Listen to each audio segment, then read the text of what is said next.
l'expérience que vivent les femmes pendant le travail. Elles accouchent dans la joie, elles mettent au monde des bébés en bonne santé et elles rentrent à la maison heureuses. Je voulais faire partie de ça et aider plus de femmes à mettre au monde des bébés en bonne santé et à rentrer chez elles heureuses. Je suis sage-femme et travaille à l'hôpital pour femmes GynoCare. J'aime bien y travailler. C'est un lieu plein d'espoir pour les femmes.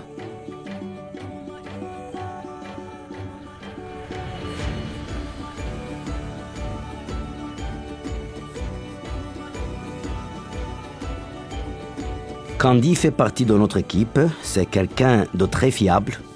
Elle est dans le département maternité depuis longtemps et elle a beaucoup d'expérience dans les soins et l'accompagnement des femmes jusqu'à la naissance. Quand elle est de garde, je n'ai aucun doute sur la surveillance qu'elle assure auprès de la patiente ni sur sa capacité de prise de décision en cas de difficulté.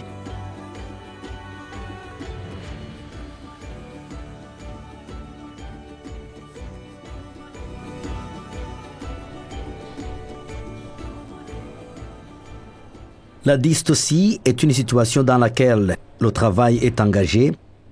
La tête du bébé a commencé à descendre vers la région pelvienne, mais il reste coincé.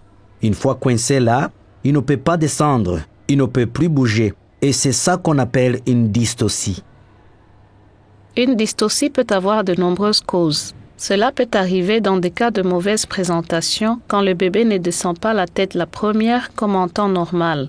Il descend avec l'épaule la première. Son épaule étant d'un diamètre plus large, il ne peut plus passer par voie basse. Ou alors le bébé est trop gros. C'est le cas quand sa tête a un diamètre plus large que les voies génitales de la mère. C'est une situation qui peut durer des heures ou même des jours s'il n'y a pas de médecin disponible. Puis le bébé meurt, et une fistule apparaît ensuite chez la maman. Ce qui se passe, c'est que la tête du bébé se bloque dans la région pelvienne, comprime la vessie, comprime le rectum, et au bout d'un moment, l'irrigation sanguine ne se fait plus. Chez la patiente, cela entraîne une lésion des tissus au niveau du rectum et de la vessie. La conséquence pour la patiente, c'est 2, 3 ou 4 jours après, des fuites d'urine et de sel. En résumé, comme le bébé ne peut pas passer, il reste dans cette région pendant plusieurs jours et c'est ça qui entraîne une fistule obstétricale. Une patiente souffrant de fistule aura des fuites urinaires qu'elle ne pourra pas contrôler. Ou bien elle souffrira d'incontinence anale et elle aura des selles qui s'écouleront de son vagin.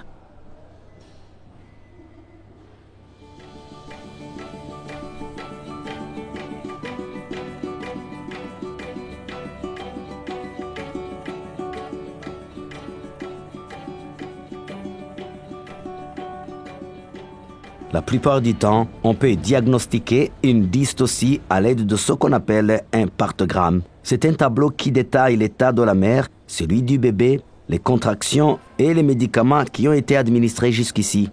À un moment donné, ce partogramme indiquera que le travail ne progresse pas correctement et un diagnostic de dystocie peut être posé.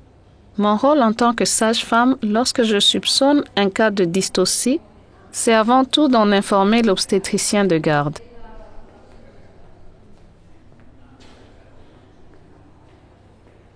Bonjour Nelly. Comment vous vous sentez? Quand une future mère arrive, on lui demande ses antécédents médicaux et à quand remontent ses dernières menstruations. Grâce à cette information, on peut donner une estimation de la date à laquelle son enfant va naître. Il y a plus de risques que des jeunes filles développent une dystocie parce qu'elles ne sont pas encore complètement formées. Elles grandissent encore. Donc la plupart des jeunes mères sont susceptibles de présenter une dystocie lors de l'accouchement. Mais on ne peut pas l'établir en règle absolue. C'est pour cela que nous faisons un examen.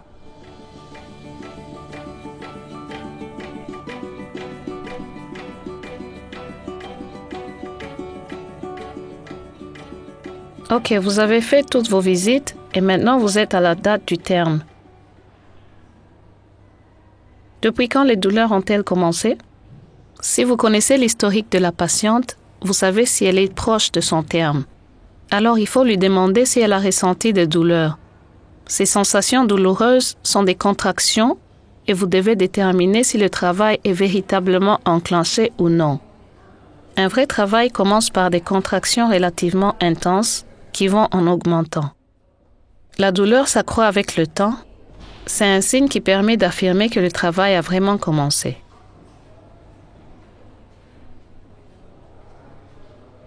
Lorsque vous évaluez la bonne progression du travail d'une patiente, gardez 3 indicateurs en mémoire: la puissance, le passage et le passager. La puissance, c'est les contractions utérines de plus en plus fortes. Puis nous avons le passage qui doit s'ouvrir en continu. Enfin, le passager, qui est le bébé qui s'apprête à naître. Vous devez continuer à palper le dos du bébé, sentir sa taille, sa largeur et la taille de l'abdomen de la mère. Si vous voulez vérifier que le bébé a bien engagé sa tête, vous pouvez le faire en touchant l'abdomen de la mère. En touchant son ventre, vous pourrez sentir la tête du bébé et s'il s'est engagé ou non. Si vous sentez encore des mouvements, s'il bouge, c'est qu'il ne l'est pas encore. Vous le sentez, vous mesurez avec vos doigts. Vous le sentez par exemple jusqu'au 5e doigt. Si après quelque temps, vous faites un autre examen et que le bébé en est toujours au même point, mais que les contractions sont fortes, alors vous savez qu'il y a un problème parce que le bébé ne s'est pas engagé dans la région pelvienne. Allez Nelly, pliez vos genoux. Je voudrais faire un examen pelvien, d'accord? Je vais vérifier si votre bassin a un diamètre suffisant pour vous permettre d'accoucher normalement. Lorsque la mère est allongée sur le dos, cela vous permet d'examiner précisément la position du pelvis.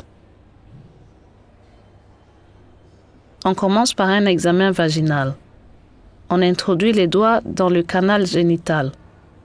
On doit examiner le passage par lequel le bébé va passer pendant l'expulsion. Puis on examine le col de l'utérus. On regarde comment il évolue. On cherche à déterminer si le col est mou, dur, long, court ou épais. Puis, en ressortant légèrement les doigts, on examine les os du pelvis, s'ils sont pointus, s'ils sont mobiles. On sent tout cela avec les doigts.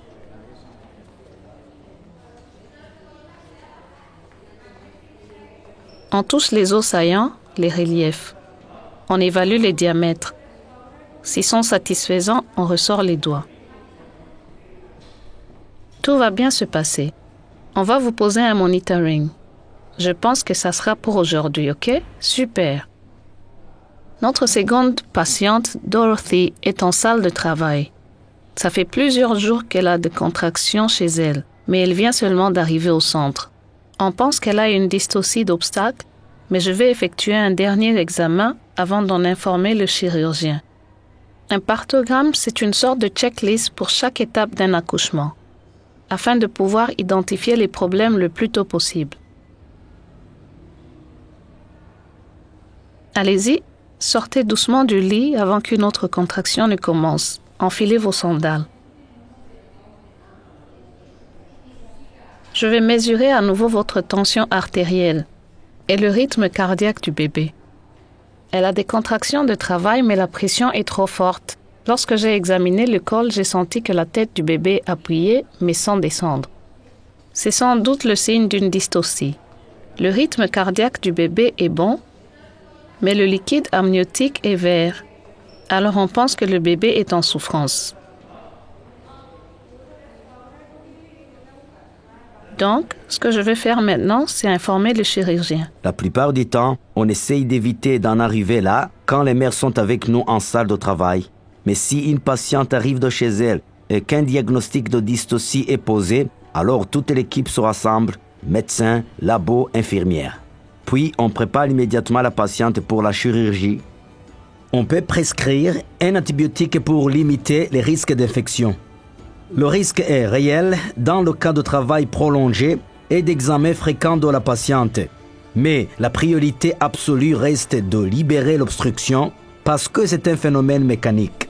C'est important parce que sans ça, le bébé ne peut pas passer.